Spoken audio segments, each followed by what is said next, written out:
ఓం కళ్యాణాద్భుతగాత్రాయ కామితార్థప్రదాయినే శ్రీమద్వేంకట నివాసాయ శ్రీనివాసాయ మంగళం.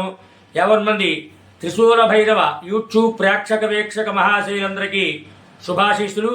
ఈ కార్యక్రమంలో భాగంగా భక్తులందరికీ కూడా అదృష్టం వెనువెంటనే వరించాలంటే ఏ ఏ పద్ధతులు పాటించాలనే విషయాన్ని గురించి మీకు వివరంగా తెలియజేస్తాను.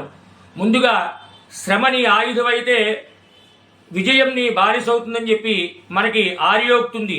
అంటే మనం 99% శ్రమని కష్టాన్ని నమ్ముకోవాలి, కానీ 1% మాత్రం అదృష్టాన్ని ఖచ్చితంగా నమ్మాలి.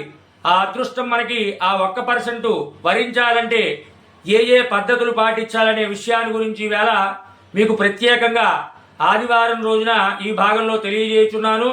భక్తులు మంది కూడా ఈ పద్ధతులన్నీ కూడా మీరు పాటించి అదృష్టాన్ని వెనువెంటనే మీరంతా కూడా వరింపజేసుకోవాలని చెప్పి మనవి చేస్తున్నాను. మనకి బ్రహ్మోత్సవాల్లో చక్ర స్నానాలు జరుగుతూ ఉంటాయన్నమాట.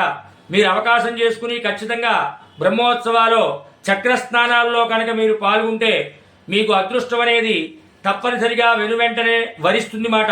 అలాగే పంచకళ్యాణి గుర్రాన్ని కనుక మీరు అధిరోహిస్తే అదృష్టం మీకు వెనువెంటనే వరిస్తుంది. అలాగే చాలా క్షేత్రాల్లో బ్రహ్మోత్సవాల్లో ఏనుగు అంబారి ఉంటుంది. ఆ యొక్క స్వయంగా ఆ దేవత ఏనుగు చేత మీరందరూ కూడా పుష్పమాలని స్వయంగా ధరింపజేసుకుంటే అదృష్టం వెనువెంటనే మీకు వరిస్గా అని చెప్పి వస్తుందన్నమాట.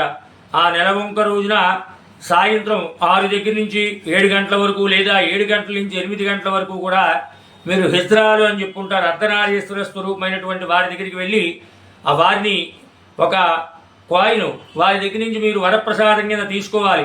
వారు అది ఇచ్చిన వెంటనే మీకు నెలవంకని సందర్శనం చేసుకోవాలి.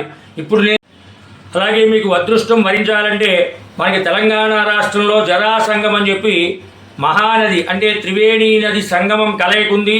అక్కడ తప్పనిసరిగా భక్తులు పౌర్ణమి రోజున ఏ పౌర్ణమైనా పర్వాలేదు, ఏ నెలలో వచ్చే పౌర్ణమైనా అక్కడికి వెళ్ళి ఖచ్చితంగా స్నానాన్ని అనేది మీరు ఆచరించి ఆ మహాక్షేత్రంలో మహాదేవుని దర్శనం చేసుకోవాలి.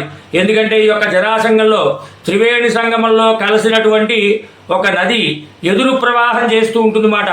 అటువంటి నదిలో స్నానం చేసిన ఎడల అదృష్టం అనేది తప్పనిసరిగా మీకు వరిస్తుంది. శుభమస్తు.